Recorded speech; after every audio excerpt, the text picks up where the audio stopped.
আসসালামু আলাইকুম everyone, welcome back to my channel. আর চলে এসেছি নতুন আরও একটা রেসিপি নিয়ে। আশা করছি আমার আজকের এই সহজ রেসিপিটাও আপনাদের কাছে ভালো লাগবে। আজ আমি হাতে মাখিয়ে ধুন্দুল দিয়ে মলা মাছের চচ্চড়ি করব।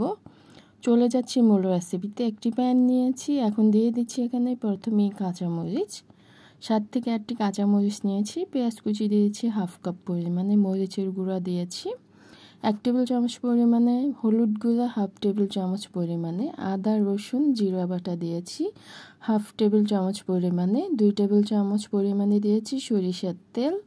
এটা অপশনাল, আপনারা ইচ্ছে করলে সয়াবিন তেল দিয়েও করতে পারেন। সব মশলা আমি একটু মাখিয়ে নিচ্ছি হাতে।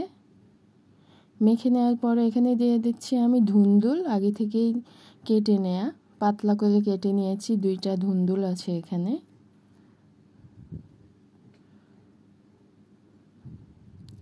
ধুন্দুলগুলোও মেখে নেওয়া হয়ে গেল। এখন আমি এখানে মাছ দিয়ে দিব। আগে থেকেই কেটে ধুয়ে নেওয়া মলা মাছ এখানে হাফ কেজি পরিমাণে আছে। এগুলোও এখন আমি একটু আলতো হাতে মাখিয়ে নিব।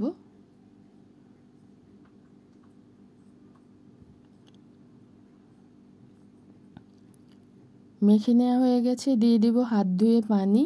বেশি পানি দিব না, ধুন্দুল থেকেও একটু পানি উঠে আসবে।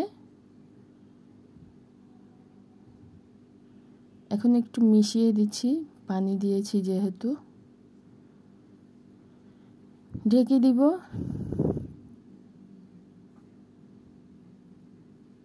হাই হিটে রেখেছি 5 মিনিট।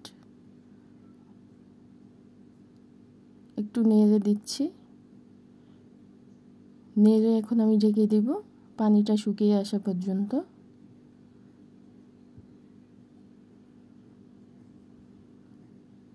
ফিরে আসলাম 5-6 মিনিট পরেই। পানিটা কিন্তু শুকিয়ে এসছে, দেখতেই পাচ্ছেন। এখন আমি দিয়ে দিব এখানে ধনিয়া পাতা কুচি।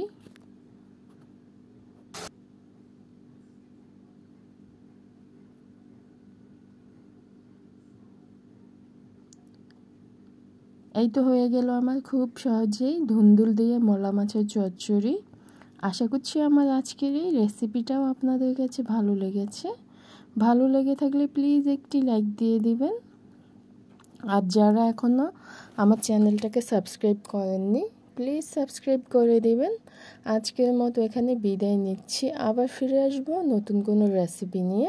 সে পর্যন্ত সবাই ভালো থাকবেন, সুস্থ থাকবেন। আল্লাহ হাফিজ।